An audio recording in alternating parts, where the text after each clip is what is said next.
No, no. Oh, we've got plenty of time. Good. That's fine. Plenty of time, right? Okay. Don't worry. It's good. I'm sure it's good. I have every faith in you. I've been here before when I was mightily impressed with everything that goes on, and I mean that. I don't say that lightly. I don't say anything lightly. No. But believe me, I appreciate everything. Thank you. Thanks a lot. Thank you. Thank you.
Well, good afternoon again, everyone, and can I extend a very warm welcome to you as we gather for our service of Thanksgiving for the life of a very special, a very precious, and a much loved and respected lady.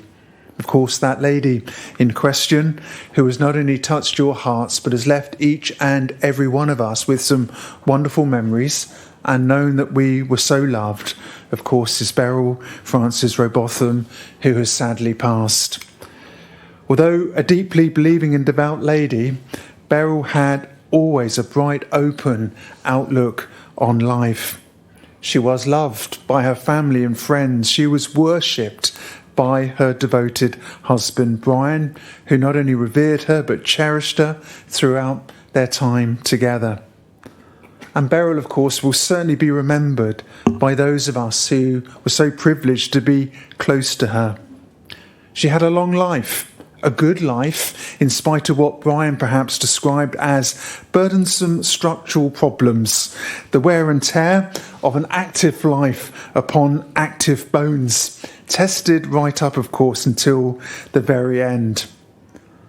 But above all, that was mostly, though, covered up by what Beryl we remembered mostly for was, of course, her indomitable spirit and, of course, her very cheery disposition. She was, without doubt, a very real, glorious incentive and, of course, encouragement to all who had the privilege to know her. And we remember at the beginning of our service here this afternoon that there are many that can't be with us here in person, but we know are thinking of us at this time. And so we hope very much that through modern technology there may be an opportunity for those who can't be with us here this afternoon to be able to not only watch our service later on, but also as well find comfort in the content of the service, and also as well knowing just how much they were valued, like we were, by this most precious person, Beryl. We're going to journey together through an order of service that Brian and the family have put together.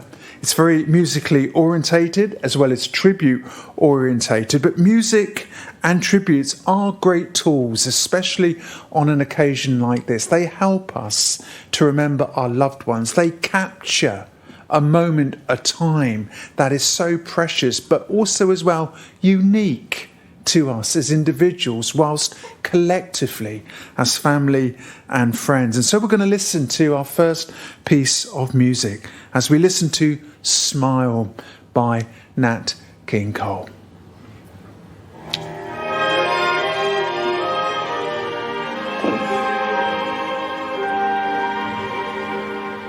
Smile, though your heart is aching. Smile even though it's breaking. When there are clouds in the sky, you get by. If you smile through your fear and sorrow, smile and maybe tomorrow you'll see the sun come shining through for you. Light up your face with gladness, hide every trace of sadness. Although a tear may be ever so near, that's the time you must keep on trying. Smile, what's the use of crying? You'll find that life is still worthwhile if you just smile.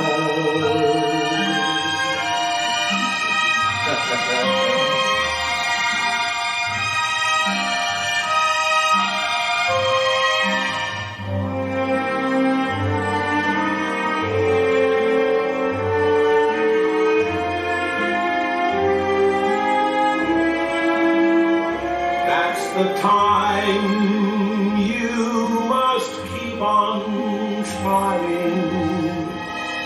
Smile, what's the use of crying? You'll find that life is still worthwhile if you just smile.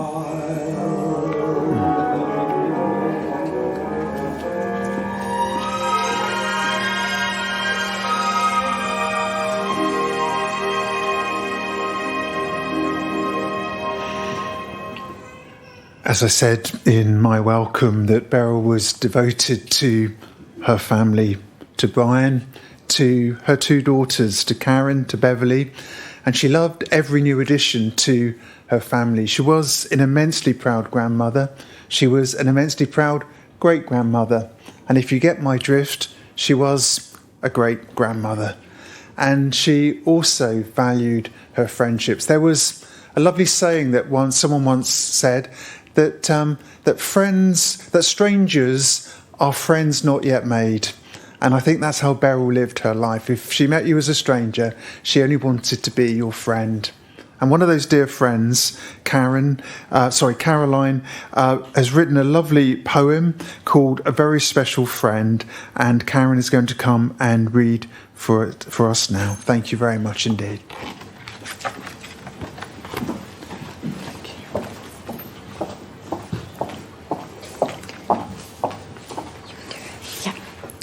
To Beryl, farewell, dear friend, we are left empty and hollow. Your sudden passing has brought so much sorrow. What wicked force was such a thief to throw us into this pit of grief? Yet amidst this blackness we should look to the light, to see your essence still burning bright. Sharing memories of you, we will remember your love, your friendship, your caring, your elegance, your fun, your jokes, your all-round beauty as a person. We will raise a glass to send you on your way until we meet another day. Thank you so much. Thank you. Beautiful. We follow that lovely reading, A Very Special Friend, by having our next piece of music. All the music in our service has been chosen specifically because it has meant so much to both perhaps Beryl and the family that they share together over the years. So we have our next item of musical reflection. Where do you go, my lovely?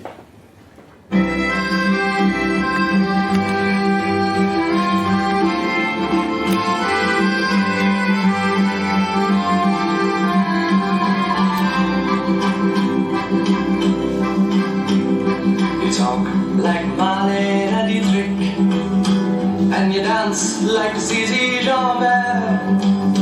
Your clothes are all made by Balmain, and there's diamonds and pearls in your hair. Yes, there are. You live in a fancy apartment off the boulevard Saint-Michel, where you keep your Rolling Stones records. And a friend of Sacha Distel, yes you do. But where do you go to, my lovely, when you're alone in your bed? Tell me the thoughts that surround you. I want to look inside your head, yes I do. I've seen all your qualifications you got from the Sorbonne, and the painting you stole from Picasso. Your loveliness goes on and on, yes it does. When you go on your summer vacation, you go to Juan with your carefully designed topless swimsuit. You get an even suntan on your back and on your legs, and when the snow falls you're found in Samoritz with the others of the jet set, and you sip your Napoleon brandy, but you never get your lips wet, no you don't. But where do you go to, my lovely, when you're alone in your bed? Won't you tell me the thoughts that surround you? I want to look inside your head, yes I do. Your name is heard in high places. You know the Aga Khan. He sent you a racehorse for Christmas, and you keep it just for fun, for a laugh. They say that when you get married, it'll be to a millionaire, but they don't realize where you came from, and I wonder if they really care or give a damn. Where do you go to, my lovely, when you're alone in your bed? Tell me the thoughts that surround you. I want to look inside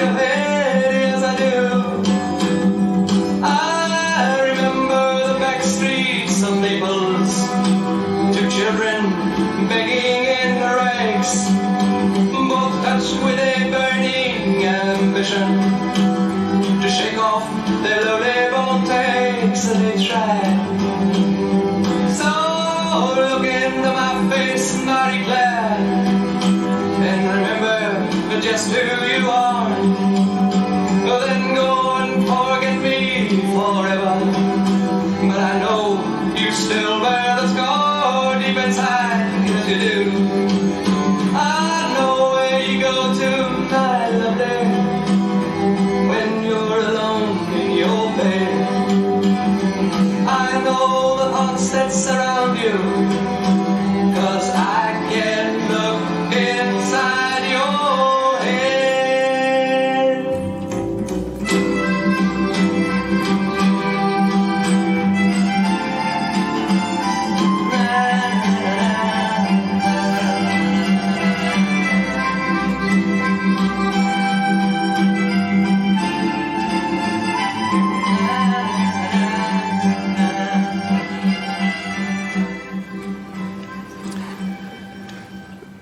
Ben and Louise are going to come now and read for us. I'd like the memory of me to be a happy one. Thank you very much indeed.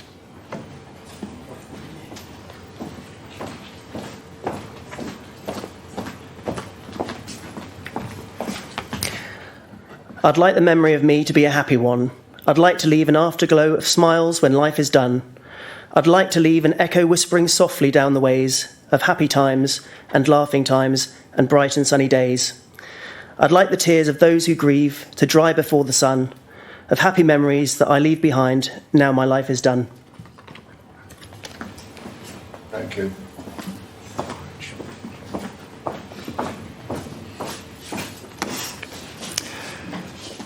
Indeed, thank you very much indeed to Ben and Louise. We're going to have our next two items of music now as we continue to remember and to give thanks for Beryl's life.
Troubles come and my heart burden be, and I am still and wait here in silence until you come and sit a while with me. You raise me up so I can stand on my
I'm not half the man I used to be.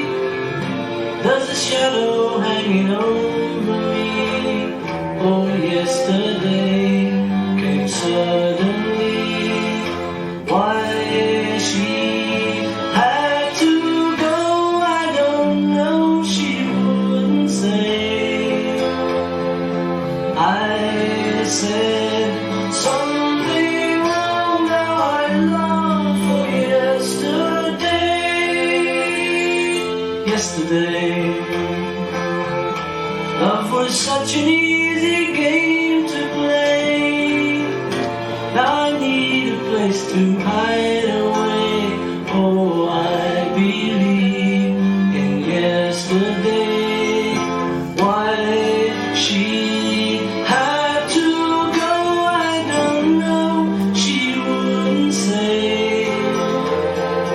I said something wrong, now I long for yesterday. Yesterday, love was such an easy game to play. Now I need a place to hide away. Oh, I believe in yesterday.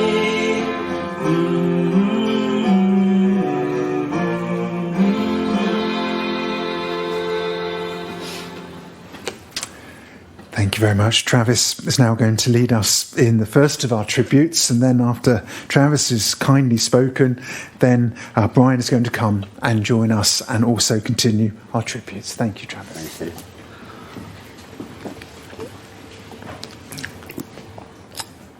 As a boy working with my dad, I had known Beryl, that he had been with Beryl for a long time. At her request, we had inspected the newly laid roof. Dad was disappointed there was nothing much wrong with the roof. Much later he joined her under that roof for what I believe were probably the happiest years of his life, and I witnessed how happy Beryl was firsthand.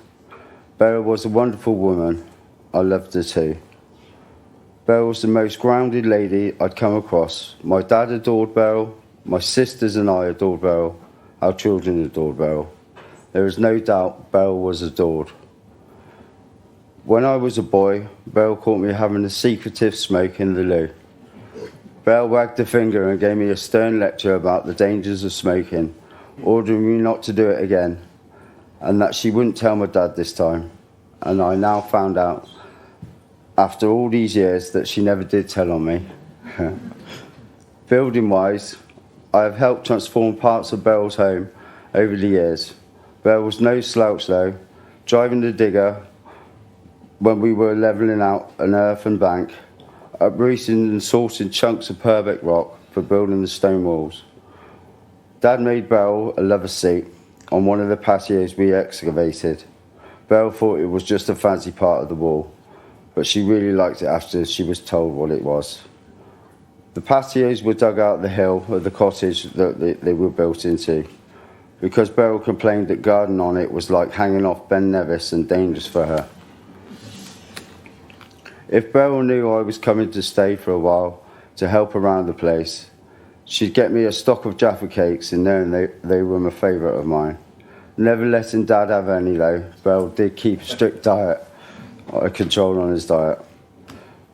Biking off to work in the morning while we were building a huge retaining wall at the end of the cottage grounds, I waited to see Beryl returning, cycling speedily back to give us lunch, then fleeing back off again afterwards.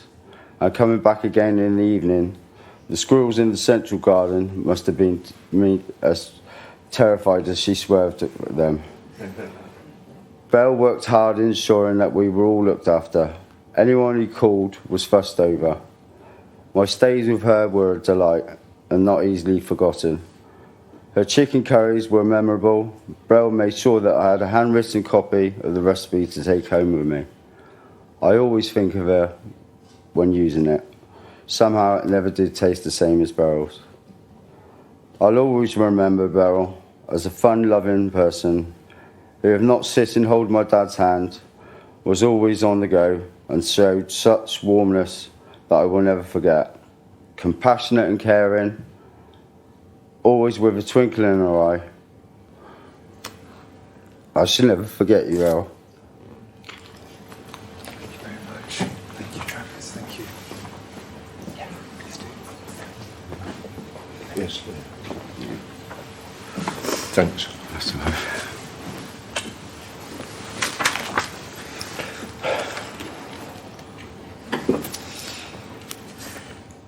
It is really comforting to see you all. Loved ones and dear friends, paying your respect to Beryl. Many more could not make it, but they are nonetheless a very big part of this celebration of Beryl's memorable existence. A long life, and most of you were hugely key to it.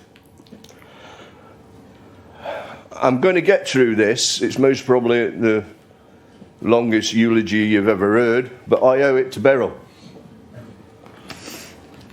I am Brian, for those that didn't know, Beryl's devoted husband, who is so proud to have been tied with her for the last 35 years of her quite memorable existence.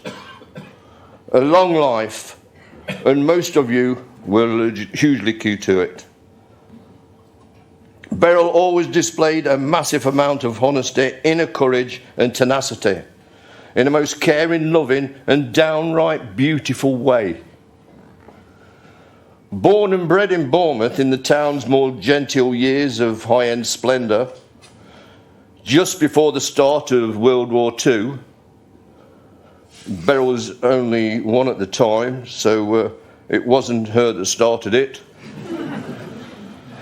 Beryl was an exceptional and most delightful being. However, she would vigorously argue that point, dismissing the fact that she was truly beautiful both inside and out. That reality was beyond Beryl's own thinking of herself. Although quite self-depreciating and not recognising her own worth very much, Beryl was in truth in every way a one-off class act. A proper lady, always recognising the good in others, even me. But alas, never in herself. Being close to Beryl, I have never found her to lower her high standards once, ever. Not one bit, no matter what. And I had to learn that quickly. As a young girl during the post-war years, Beryl cycled for miles around Bournemouth and its outlying districts, mostly on her own.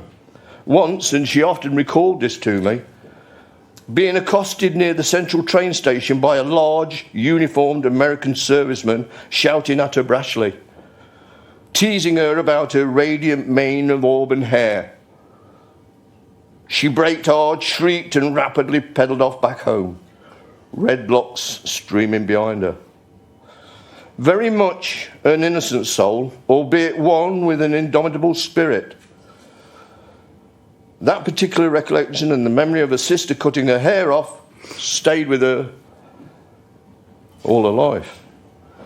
With a yearning to join the medical profession at a young age, Beryl embarked as a very keen new trainee nurse at Boscombe Hospital. She was not quite sure what it was that made her faint. Beryl flopped flat out at a patient's bedside. But it was either a newly found aversion to belly buttons or a dislike of flowing blood. Whatever it was, that brought an end to that dream. Beryl continued having to struggle with one thing. If at all possible, she avoided having anything to do with even her own belly button.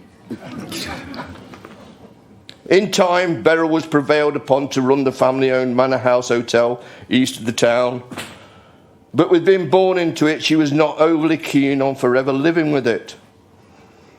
In the end, amongst other meaningful life experiences, Beryl worked as a secretary at a garage and car showrooms on Poole Hill.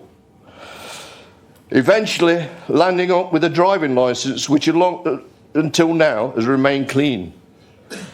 although I got a ticket through eagerly rushing her around on her many missions.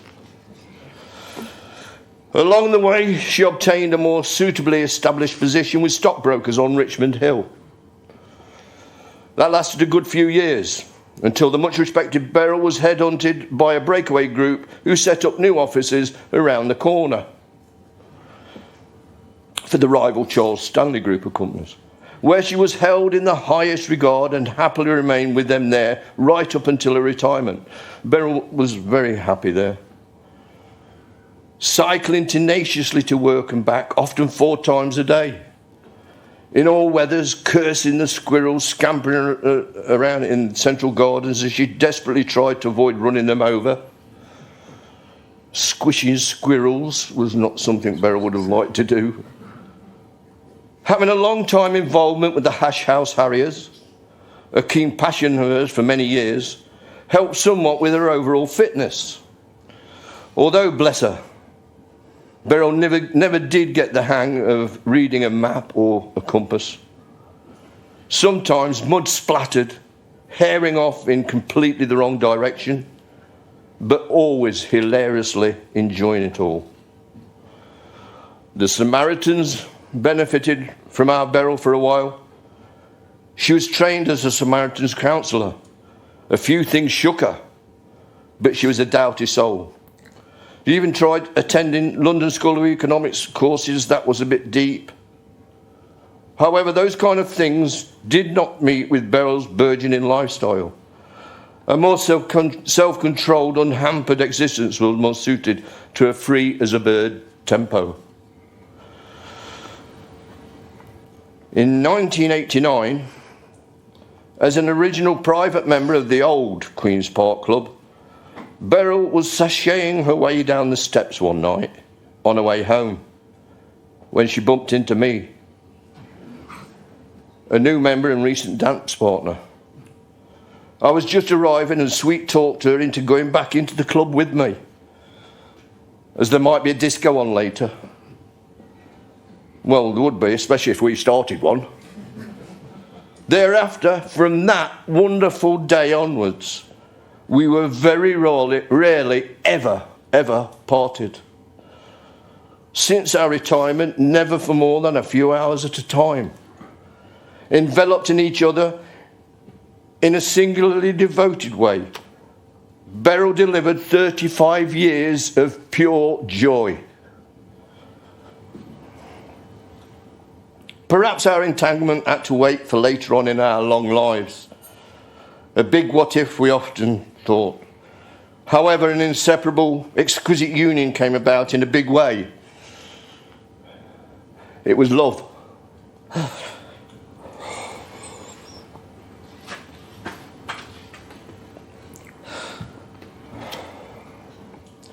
Ladies who lunch, dames that dine. Beryl was there with bells, whistles and knobs on. Always immaculately turned out, even at her least guarded. Although just as radiant without a spot of makeup on.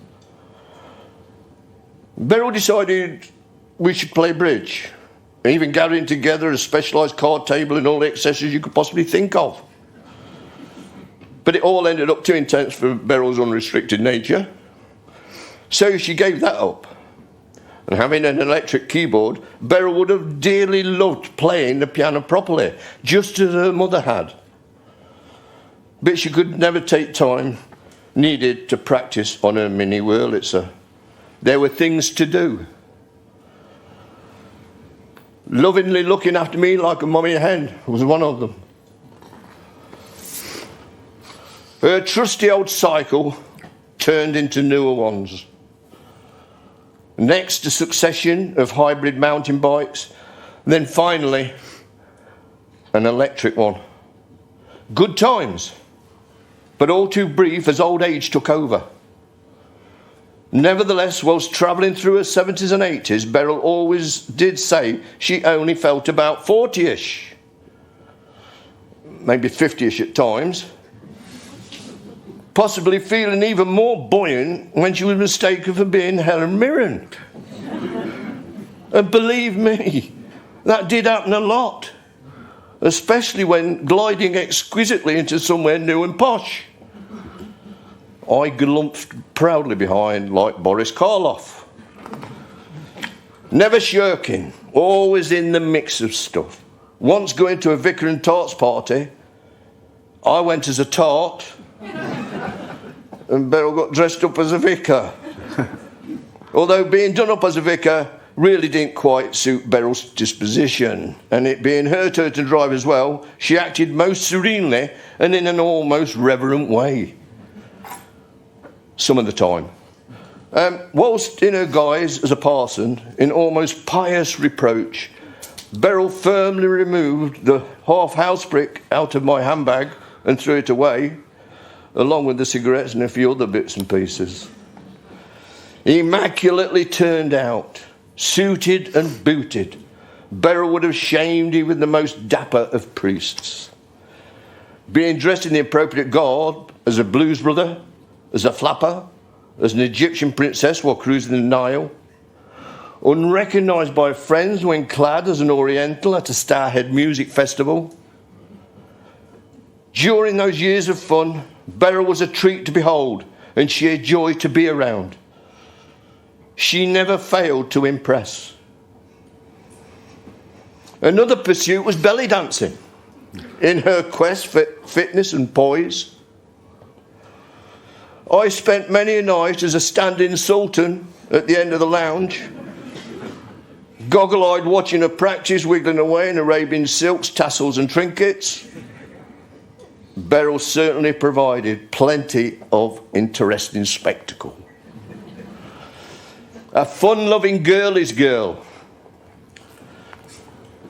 to the full. She absolutely revelled in being amongst social happenings with her pals and meeting new people. There are not many friends that knew Beryl who hadn't enthusiastically parted alongside her at some time or other. Beryl did a bit of social work, only finding it too much of an extra burden. She had never been so hard at it. Forever wondering how did she ever find time to hold down a full-time job in the first place. She cheerily juggled many balls in the air, even attending lectures and gatherings with me roped in. Not actually her kettle of fish though, mostly because I didn't like it. Beryl was always so caring and very aware of the other person's sensitiveness, mine especially. Allowing me the longest leash to ply my dreams. Beryl stuck by me like a magnificent limpet, showing immense resolve and total love.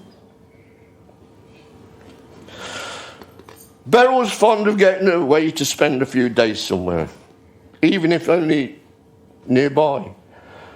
We went narrow-boating through the beautiful English countryside and enjoyed it. I delighted in it. But in all honesty, Beryl preferred the 5-star luxury relaxed golfing holiday or chilling out in a lavish spa somewhere.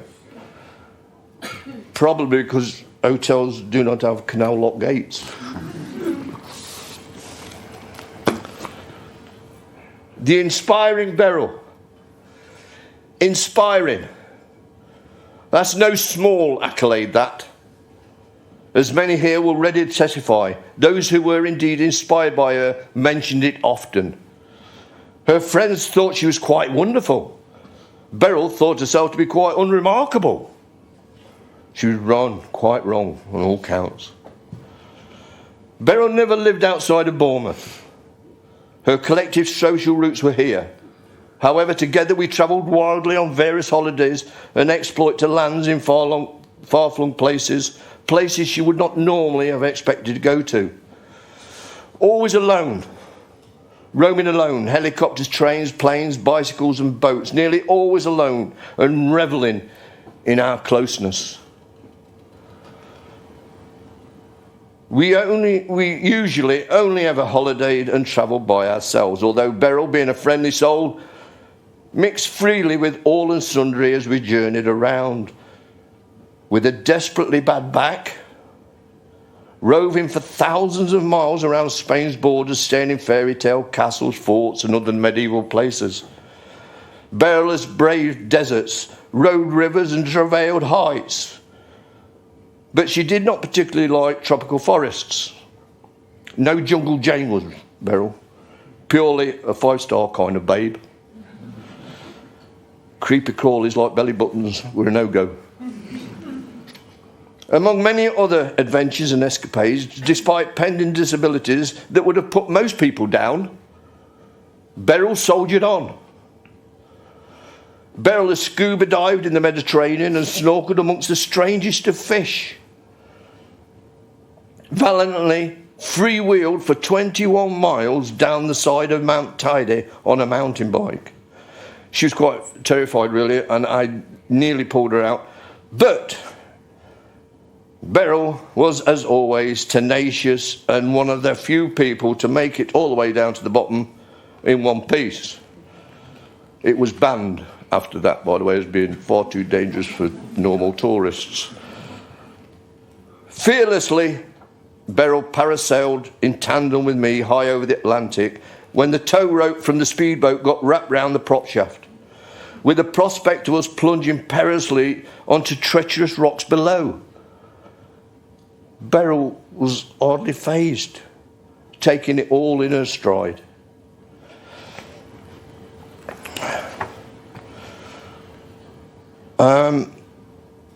Where am I, Travis? Oh, sorry, yeah. She has been wrapped in both a python and boa constrictor at the same time, while others cowered at the far end of the enclosure. Held an enormous flapping gold needle on her arm and stared it out to stop it carrying off, I think. Driven golf carts like an off-roading champion, doing that rather gently though, like a lady, like the undeniable plucky lady that she really was. Traversed the Egyptian eastern desert under the protection of tooled-up special forces who were close-quarter guarding us against active terrorists. With jaws firmly clenched, the resplendent Beryl has even driven a fully armed chieftain tank, and more, much more. Brave beyond belief, but you would never know it. It was just the delightful Beryl, the gentle Beryl we all knew and loved.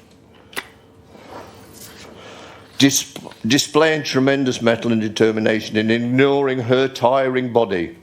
Squash, tennis, golf late in her life, despite a semi-paralysed left arm. Lately, with additional injuries, a staunch gym bunny, which Beryl valued, and not easy for her, aqua exercising in what I called Esther Williams wannabe sessions. All while in her 80s. I could never usually resist telling her not to get too wet when seeing her off to aqua. For some reason or other, that always made Beryl laugh. I think in despair.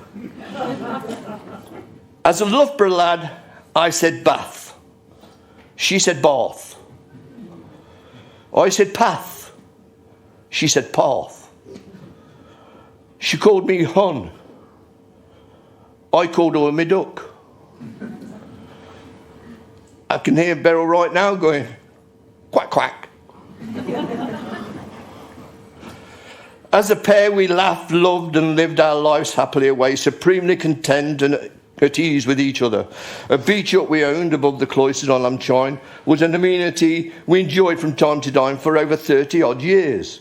Reading the papers, books, cooking hot dog, chilling out, listening to the waves, playing beach games, inflating the kids' dinghies and beach balls, flying kites, paddling and swimming.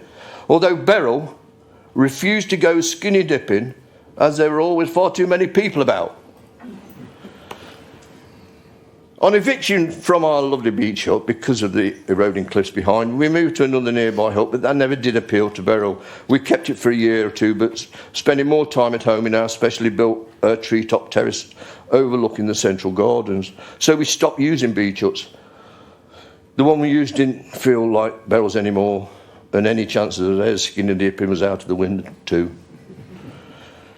Our garden terrace chalet was large enough, and we could entertain there, and did. So Beryl barbecued, lounged beneath the trees warmed by a log here, and watched Wimbledon outside beneath the sun. She helped build it, did my Beryl, during every phase. A little like Penelope Keith in the TV show The Good Life, With all my heart, I loved my spirited wife. Whatever Beryl did, wherever Beryl went, she was loved and admired by a huge variety of people. Long after being forced to bring a halt to her beloved golf, tennis and other strenuous pursuits, teammates of Hall always rallied round her for years and maintained that exceptional contact and bond that only people like Beryl can quite justifiably command. The cruel wounds Beryl has suffered and ravages of old age she has endured could not daunt her cheery enthusiasm for life. A full life. Literally living up to the very brim. Gratefully, right up until the very end. Always riding out her hurt. Battling on courageously. Beryl was a bright light that lit up any room that she had happened to be in. You could not tell her that, though, because she also had a Teflon-like, asbestos, super modest sort of inbuilt blocker to fend off praise. A deceptively strong and utterly courageous, kind and gentle woman was Beryl, never giving in. She was stolen away. Over time, Beryl gathered a marvellous bunch of friends around her. Many of you are here now. She cherished each and every one of you. Her wonderful daughters, Karen and Beverly, and devoted grandchildren, Ben and Louise, have lost something very special and totally unique. My daughters, Karen and Nicholas, son Travis, granddaughter Sean, my steadfast saviour.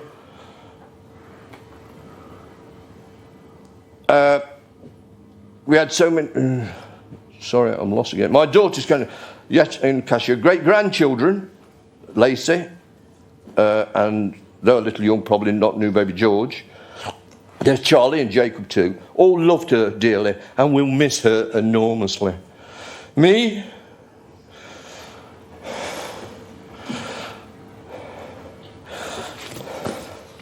Beryl was my best friend, my partner in life. Everything fused as one with us, our hopes, our dreams, our very lives. Beryl was the essence of my being and brought joy to my world. I'll always treasure our relationship and will miss her forever. We had so many happy years as closely devoted partners, and I shall be eternally grateful for every precious moment we shared.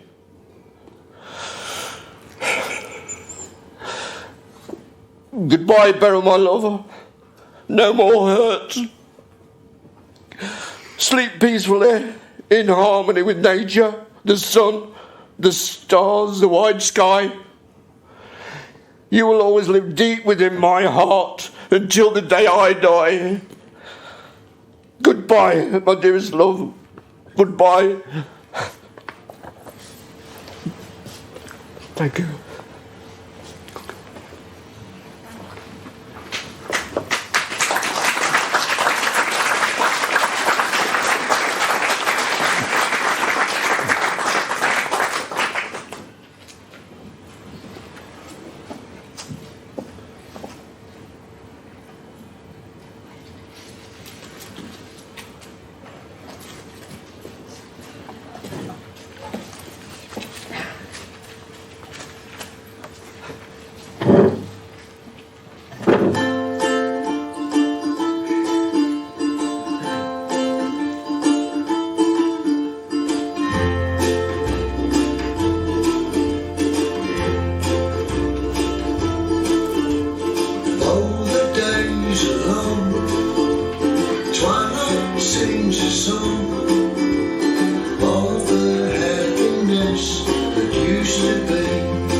Our service is rightly a service of thanksgiving.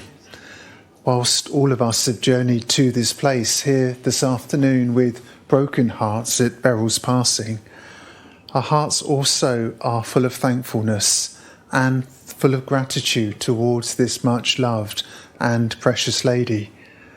And for our next part of the service, I've titled it Thank You for Beryl's Life. And I hope very much that the words that I'm about to read on all of our behalfs will capture something of our love and our gratitude and of our thankfulness that we will always have towards Beryl.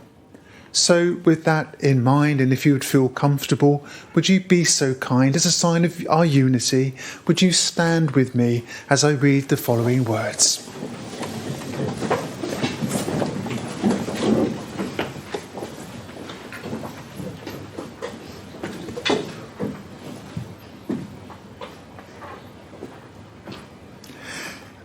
And so indeed we say thank you for Beryl's life. We thank her for all the love that she gave and the love that she received from us while she was with us here on earth.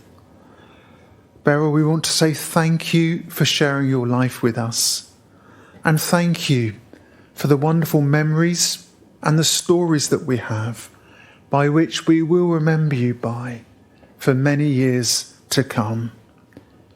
Beryl, we remember once more all the people that you both knew and loved throughout your life.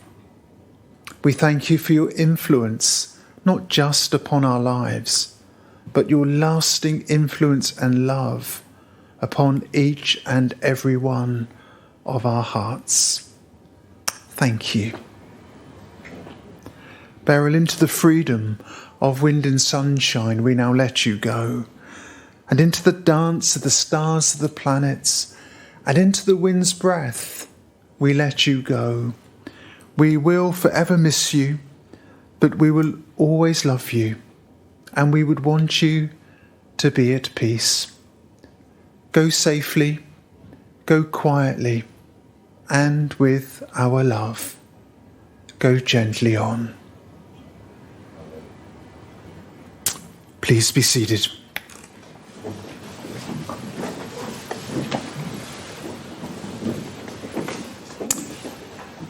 We're going to have now our next item of music that is not on the service sheet.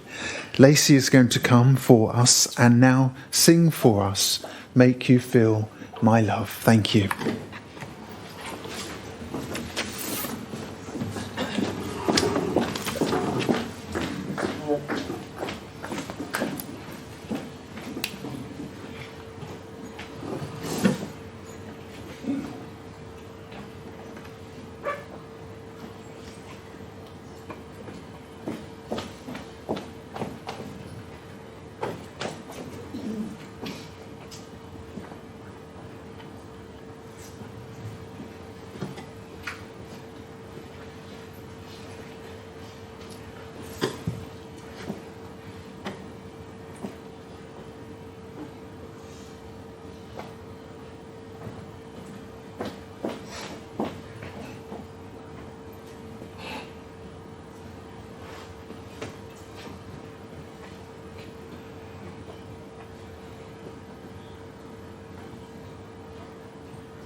I can whistle.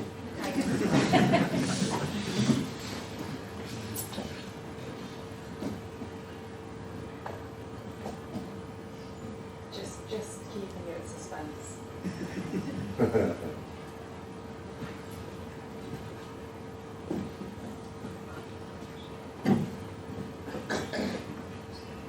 Simon Cowell's gone.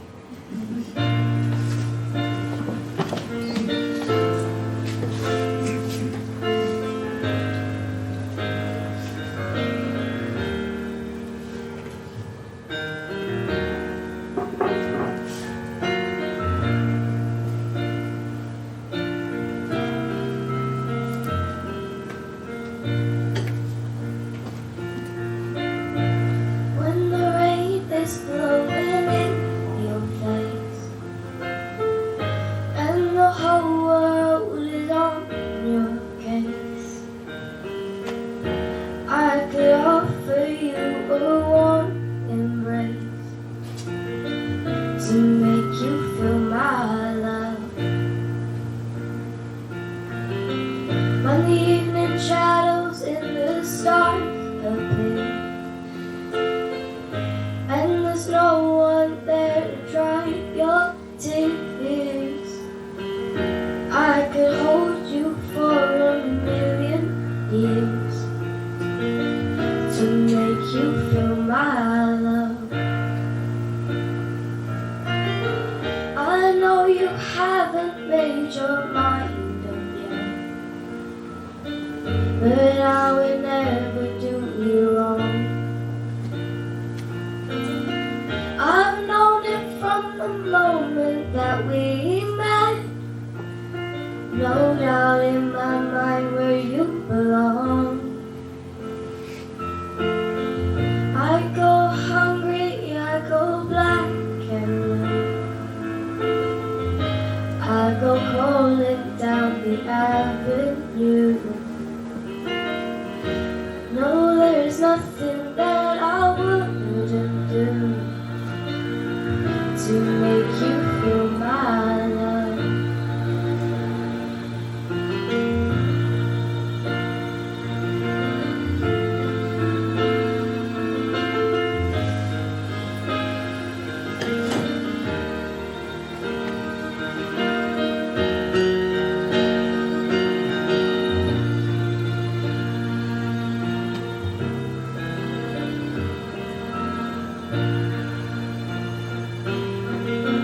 The storms are raging on the rolling sea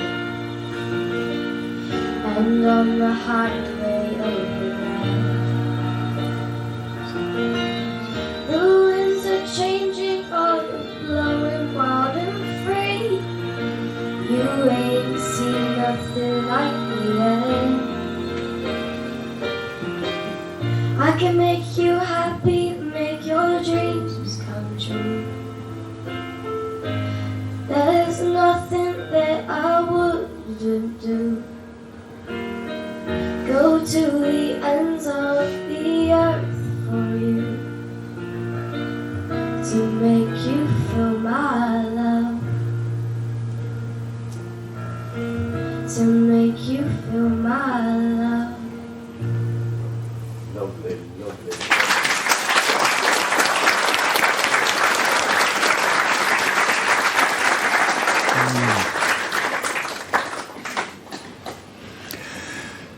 Lacey, thank you very much indeed. And thank you, Sean, for sorting out the acoustics. There was many of us of my generation and slightly above who were very reluctant to come and give you a hand when you were trying to sort that out, because we never had a clue what to do.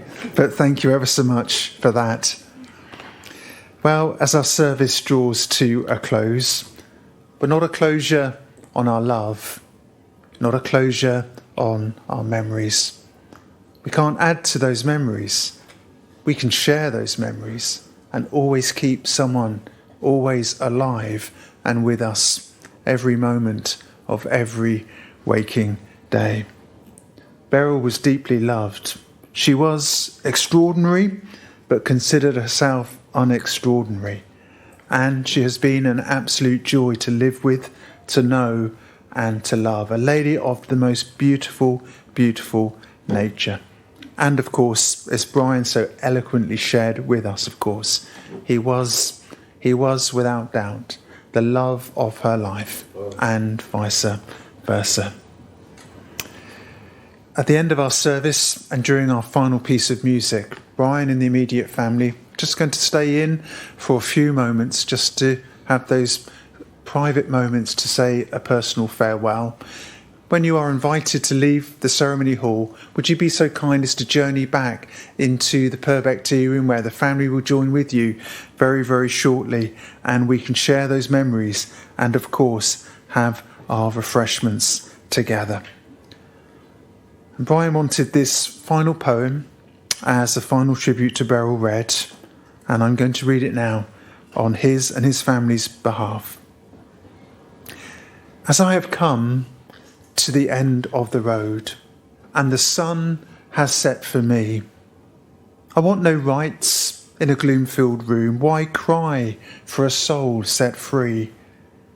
Miss me a little, but not for long, and not with your head bowed low. Remember the love that once we shared. Miss me, but let me go.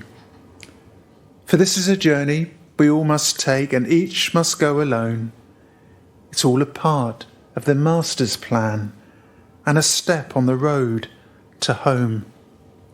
And when you are lonely and sad at heart, go to the friends we know. Laugh at all the things we used to do, but miss me and let me go.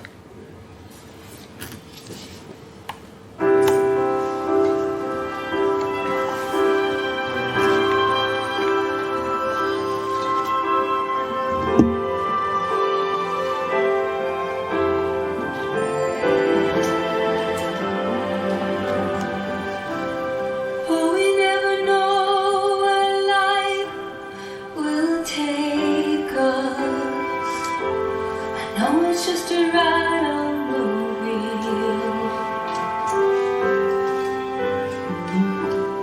and we never know when death will shake us, and we wonder how it will feel.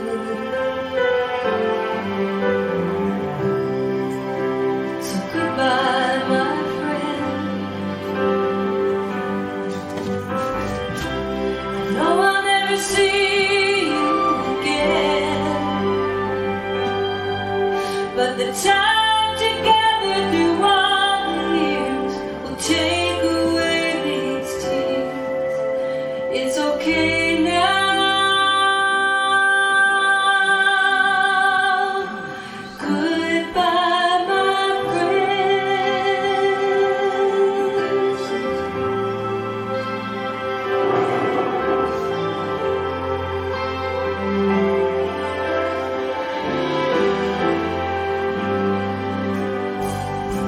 I see a lot of things that make me crazy,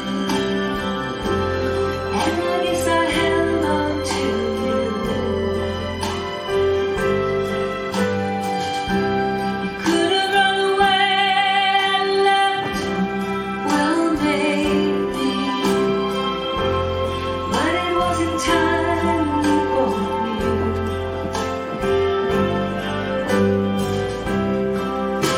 So goodbye, my friend. I know I'll never see you again, but the love you gave me through all the years will take away these tears. I'm okay now. Goodbye, my friend.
It's just a ride on the wheel. And we never know when death will shake us. And we wonder how it will feel. So goodbye, my friend. No, I'll never see you again. But the time together through all the years will take away these tears. It's okay now. Goodbye, my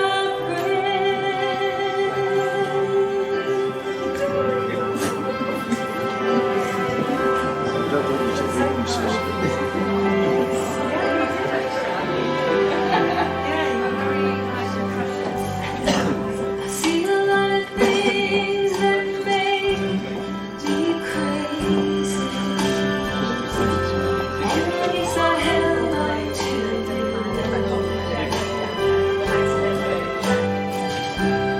could have run away and left, well maybe. But it wasn't time for me.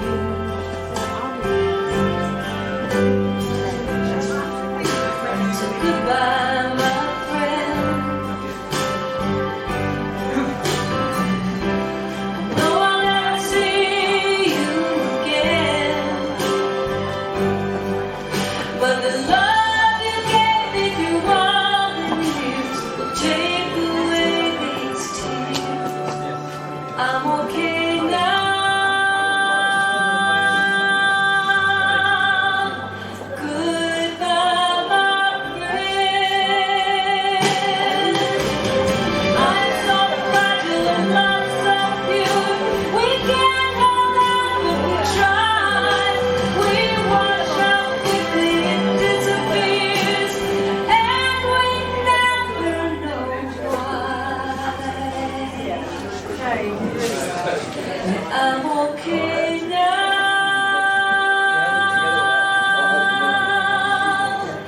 Goodbye, my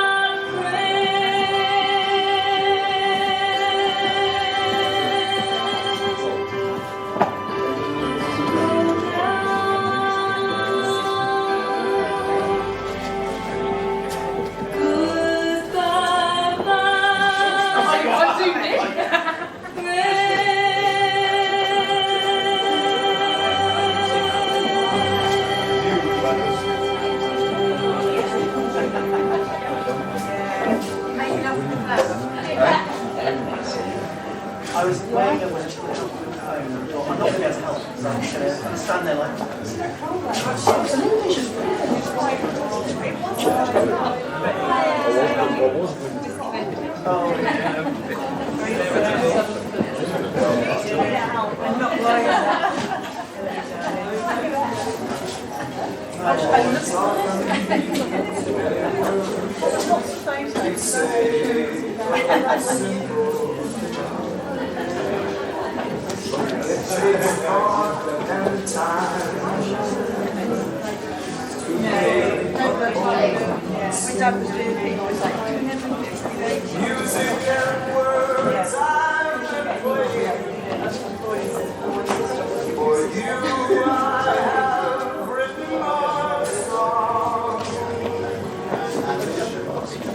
Be sure that you know what I'm saying. I'll translate as I go along. Fly me to the moon and let me play among the stars.